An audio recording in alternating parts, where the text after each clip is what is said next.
Bonjour et bienvenue.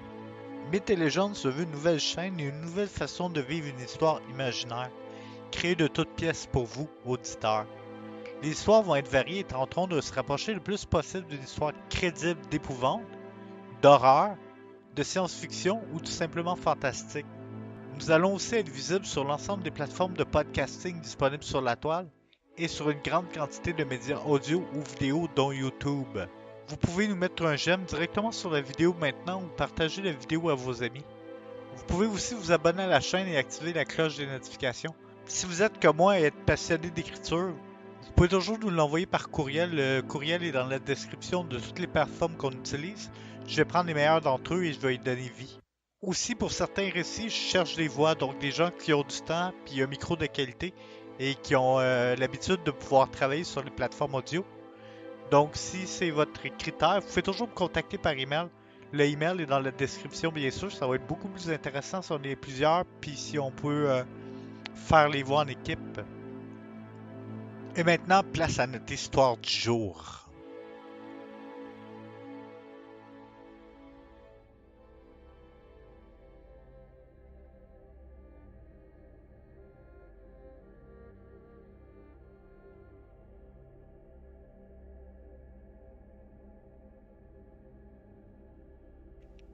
Je vais vous raconter mon histoire qui commença en 1998, tout près de la zone portuaire de Londres, dans la localité de Shepperton sur la rive nord de la Tamise. Mais d'abord, je me présente, je suis Robert et je travaille comme ingénieur en micro-informatique.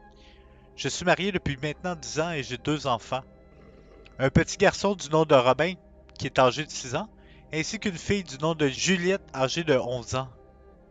Ma petite famille vivait dans un appartement au cœur du quartier économique de Londres, et nous avons décidé d'acheter notre première maison en campagne, notre appartement devenant trop petit depuis l'arrivée de notre garçon. Cette maison abandonnée depuis toute mon existence m'a toujours fasciné. Je peux pas vous dire si c'est parce qu'elle était vaste, ou bien l'énergie lugubre et mystique de la maison qui m'a donné envie de l'acheter. J'y jouais souvent enfant, car on pensait qu'il y avait un trésor caché dans le jardin.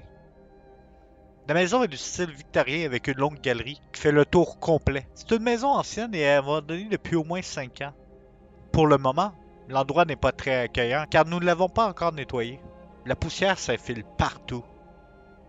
Devant l'entrée, nous avons le salon, avec une salle de jeu pour les enfants. De l'autre côté se trouve la cuisine et la salle à dîner. Nous avons aussi une salle de réception avec la vaisselle haut de gamme que j'ai héritée de ma mère, qui l'a elle-même héritée de la sienne. Derrière la cuisine, nous avons une porte qui mène à une aile condamnée qui était utilisée par les domestiques à une certaine époque.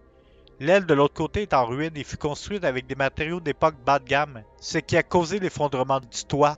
Je vais y travailler souvent car je prévois transformer l'endroit en bed and breakfast.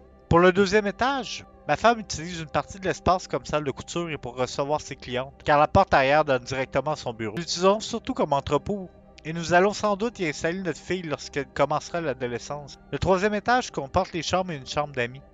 Nous avons une salle de bain, la douche et un bain tourbillon. Le sol est utilisé seulement comme entrepôt. Les phénomènes étranges commençaient très tôt. Lors du déménagement, l'ambiance était lourde dans la maison et certaines personnes qui sont venues porter les boîtes sont parties assez rapidement, disant qu'ils se sentaient observés. Comme si quelqu'un les suivait derrière eux et épiait chaque mouvement. Ma femme a vu une ombre au travers d'une des fenêtres extérieures, comme si quelqu'un se tenait debout par la fenêtre. La toute première nuit, j'ai été confronté à des sons étranges émanant du premier étage. Ma femme s'était déjà endormie, j'avais aucune raison de la réveiller pour lui faire peur inutilement. J'ai regardé par la fenêtre et je me suis rendu compte qu'il n'y avait personne. Ça aurait pu être des enfants qui marchaient seulement dans la rue. J'ai alors descendu les escaliers et j'ai marché tout près de la salle à manger. C'est probablement ça qui faisait les bruits étranges que j'entendais en haut, dans ma chambre. Cette voix est vraiment énervante. Elle semble venir de plusieurs endroits à la fois. Tu ne sortiras jamais d'ici vivant. Qui êtes-vous? Quittez ma demeure ou périssez dans d'atroces douleurs. Jamais! C'est ma demeure maintenant. Vous, partez de chez moi. Votre famille périra. Les lumières se ferment et se rallument tellement rapidement que le disjoncteur se coupe dans le sous-sol. Une forme démoniaque apparut devant moi et me fixa ardemment. L'apparition n'a pas d'expression sur son visage et semble venir des ténèbres. L'ombre s'approcha de moi et je sentis une brûlure intense sur mon bras gauche et une fumée blanche émanant de la blessure ensanglantée. J'avais vraiment mal. Une voix plus apaisante apparut. Une voix d'enfant. Je sentis un vent froid traverser la pièce. Les fenêtres vibrèrent comme si quelque chose aurait explosé dans la maison. Je crois que cet enfant m'a sauvé d'une mort imminente. Mais peut-être que tout cela ne fut qu'une simple mise en garde venue de l'outre-tombe. Quelques semaines plus tard, notre vie allait bien et nous avions déjà terminé le nettoyage du premier étage. Question d'enlever le maximum de poussière à l'intérieur de la maison et nettoyer une partie des murs jaunis. Nous nous préparons à peinturer une partie de la salle à dîner et j'ai commencé à plâtrer les murs. Pour les apparitions, nous étions tranquilles jusqu'à maintenant, mais ce n'était qu'un répit de courte durée. Mes enfants sont venus me voir me disant qu'une créature maléfique les regardait dormir, ou qu'il était présent lorsqu'ils se réveillaient durant la nuit. Le tout dure depuis quelques jours maintenant, mais ils croyaient que c'était un cauchemar. Mon garçon a eu tellement peur lors de la première apparition qu'il a fait ses besoins dans le lit, ce qui explique pourquoi j'ai dû laver ses couvertures en début de semaine. Les enfants me parlaient aussi d'une petite fille qui apparaît et disparaît lors des apparitions, faisant disparaître l'ombre. Elle semble être jolie et porter des vêtements drôles pour eux. Ma fille approcha avec un message à la main. C'était écrit « Dernière chance, ce soir ». L'écriture de ma fille n'était pas la même que sur le papier. Le soir venu, j'entendis des cris dans la chambre de ma petite fille. Et pour être franc avec vous, j'étais nerveux. Je surveillais mes enfants de très près. Une fois dans sa chambre, je vis l'ombre devant son lit et du sang gicler de son abdomen. Les draps du lit absorbaient une grande quantité de sang. Le reste tomba au sol ou fut absorbé par le matelas. L'ombre m'empêcha d'entrer, comme si une main immense poussa contre ma poitrine. Vous auriez dû m'écouter. J'ai attendu de vous voir quitter les lieux. Il est trop tard maintenant. Je commence par la fille, ensuite le garçon. Vous ne pouvez pas m'enlever mes enfants. Je n'y survivrai pas. Autant me tuer. Prenez ma vie. Je sentis dans les yeux de ma fille qu'elle n'en avait pas pour très longtemps.